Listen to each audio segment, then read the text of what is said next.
اٹھتے بیٹھتے آتے جاتے استغفر اللہ ربی استغفر اللہ الذی لا الہ الا ہو الحی القیوم واتوب الیہ استغفر اللہ ربی من کل ذنب واتوب الیہ.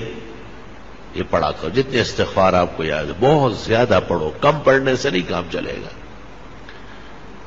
کیونکہ دنیا کی تمام تکلیفیں، رنج اور غم، صدمہ اور مصیبت، فتنہ اور پریشانی سورت انفال میں ہے، استغفار سے ختم ہو جائے. استغفار ہمیں کرنا چاہیے. پیرانی پیر شیخ عبد القادر جیلانی نے ایک موقع پر لکھا ہے کہ جن کو استغفار کا پتہ ہے اور پھر وہ پریشان ہوتا ہے، فرمایا بہت بڑا کذاب اور جھوٹا ہے. یہ تو خدا کا فیصلہ ہے کہ آپ استغفار کریں، میں پریشانیاں دور کروں. اب یہ کہ ہمیں محبت چاہیے، آرام چاہیے، عزت چاہیے، حلال دولت چاہیے، وقار چاہیے، حفاظت چاہیے، خدا تیری نصرت چاہیے، بندوں کے ہر شر فساد سے بچت چاہیے. اس کا ذکر اللہ نے سورۃ نوح میں کیا ہے 29ویں پارے میں کہ یہ بھی استغفار سے ہو. لے سارا کام استغفار سے ہوگا. علماء نے اس طرح ایک مثال دی کہ اگر فرید گنج شکر، ان کے شیخ قطب الدین بختیار کاکی، ان کے شیخ معین الدین چشتی اور ان کے شیخ عثمان ہارونی اور ان سے بھی بڑے شیخ عبد القادر جیلانی اور سید علی حجویری داتا گنج بخش اور حسن بصری اور علی مرتضی اور چاروں مقرب ملائک، ان سے بھی آپ وظیفہ مانگے. استغفار سے بڑھ کر کوئی وظیفہ نہیں دے. سب کا اتفاق استغفار پر ہوا. استغفر اللہ ربی من کل ذنب واتوب الیہ استغفر اللہ الذی لا الہ الا هو الحی القیوم واتوب الیہ. اب ایک آدمی استغفار کر رہا ہے اور وہ فائدہ محسوس نہیں کرتا تو قرآن تو سچا ہے، ہمارا ایمان ہے، اس میں کوئی کمی ہے نا. وہ عورت نے وہ چاند دیکھا ایسا چاند کی طرح، تو انگلی کے ساتھ کوئی چیز لگی تھی نامناسب، کہنے لگی چاند تو بہت اچھے لیکن بدبو آ رہی. تو بدبو تو آپ میں ہے، چاند میں تھوڑا ہی ہے. اب اپنے آپ کو اس معیار پر لانا ہے کہ ہمیں استغفار سے وہ فائدہ پہنچے جو اللہ تعالیٰ نے سورۃ انفال میں بیان کیا ہے. وما كان الله ليعذبهم وانت فيهم وما كان الله معذبهم وهم يستغفرون. ایک ایسی نیکی اور ایسا عمل جو نبی کے برابر ہو یا نبی جیسی رحمتیں مل جائے، قرآن کی اس آیت میں ہے جو میں نے پڑھی کہ وہ استغفار کا عمل. یا تو نبی کی وجہ سے بچتے ہو یا استغفار سے بچت. خوب استغفار کیا کرو. بعض راتیں مناؤ، باقاعدہ بعض اوقات منا لو کہ بھئی میں سحری میں اٹھوں گا اور سورج نکلنے تک استغفار کروں گا،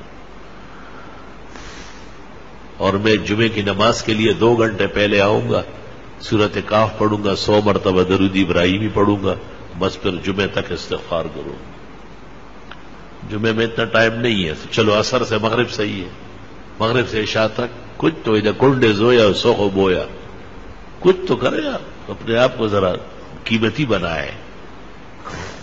جتنی خوشیاں چاہیے، جتنے آرام اور راحت چاہیے، جتنی عزت چاہیے، اللہ تعالیٰ سورۃ نوح میں فرماتے ہیں فَقُلْتُ اسْتَغْفِرُوا رَبَّكُمْ، استغفار کرو وہ مل جائے، سب عطا ہو جائے. ہمیں بھی دعاؤں میں یاد رکھو، دینی مدرسوں کو بھی، طلباء کو بھی، اور یہ موجودہ پریشانیوں کو بھی، اور استغفار کی کثرت کرو. راتوں کو بستر پر جاتے وقت 33 دفعہ سبحان اللہ، 33 مرتبہ الحمدللہ، 34 مرتبہ اللہ اکبر پڑھا کرو. آج ہی بخاری شریف میں آ رہا تھا کہ حضرت فاطمہ آئی اور ام المومنین عائشہ کو کہا کہ حضرت غلام بانٹ رہے ہیں، مجھے بھی کوئی نوکرانی دے دے. جب حضرت آئے بتایا، انہوں نے کچھ کہے بغیر ان کے گھر گئے اور ان کو کہا بس رات کو یہ پڑھا کرو 33 مرتبہ سبحان اللہ 33 مرتبہ الحمدللہ، 34 مرتبہ اللہ اکبر. یہ دنیا بھر کے غلام کنیز آرام و راحت سے بہتر ہے. تسبیحات دائیں ہاتھ سے پڑھا کرو، بائیں ہاتھ سے اسلام میں کوئی تسبیح نہیں ہے. جو مسئلہ نہیں جانتے ان کو بتانا ضروری ہے، جو جاننے کے بعد بھی نہ مانے اللہ ان کو ہدایت کی توفیق دے. آپ کا کام اور ہمارا کام خیر آگے بڑھانا ہے، خیر منوانا ہماری ذمہ داری نہیں ہے. اللہ نے نبی کو کہا ہے انما علیک البلاغ وعلینا الحساب، آپ پہنچائیں، حساب میں خود کروں. تسبیحات جس طرح نمازوں کے بعد ہے اس سے زیادہ ضروری رات کو سوتے وقت ہے. بہتر ہے کہ باوضو ہو، بہتر ہے کہ پاک کپڑے پاک جسم ہو، بہتر ہے کہ بستر بھی صاف ستھرا پاک ہو، سفید پاک چادر بچھاؤ اس پر. بستر پر آنے کے بعد اگر کوئی حرج نہیں ہے، گرانی نہیں ہے، تو سورت الف لام میم سجدہ ایک بار اور سورت ملک ایک بار ہر رات کو پڑھنا سنت طریقہ ہے. قیامت کے دن شفاعت آسانی سے نصیب ہو جائے گی. قیامت کے دن کی تپش نہیں دیکھے گا، محسوس بھی نہیں کرے گا. لوگوں سے پوچھے گا کہ وہ قیامت کہاں ہے، وہ تکلیف کدھر ہے. فرشتے کہیں گے چل چل الف لام میم سجدہ اور سورہ ملک جو پڑھتے ہیں ان کو نہ قبر میں عذاب ہوتا ہے نہ میدان حشر میں ہوتا ہے. یا رب تیری کتنی عنایات و احسانات.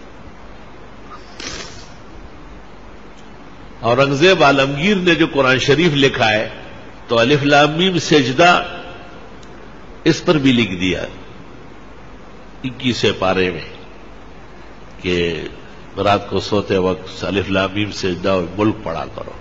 پھر 29 پارے میں جب سورت ملک آئی پھر لکھنے لگا تو کاتبان جو بیٹھے تھے انہوں نے کہا حضرت یہ لکھ چکے ہیں وہاں، آرام سے رہو. وہ الف لام میم سجدے پر لکھا، یہ سورت ملک پر لکھا. اور حدیث شریف لکھنے کے بعد لکھ فرمایا بس اورنگزیب کا یہی مقصد تھا کہ یہ لکھا ہوا قیامت تک رہ جائے، شاید کوئی عمل کر کے اور مجھے بھی قبر کے عذاب سے اور جہنم کے تپش سے اور قیامت کی پریشانی سے اللہ تعالیٰ نے نجات نصیب فرمائے. الحمدللہ رب العالمین. اللہم صلی وسلم علی النبی وعلی آلہ وصحبہ.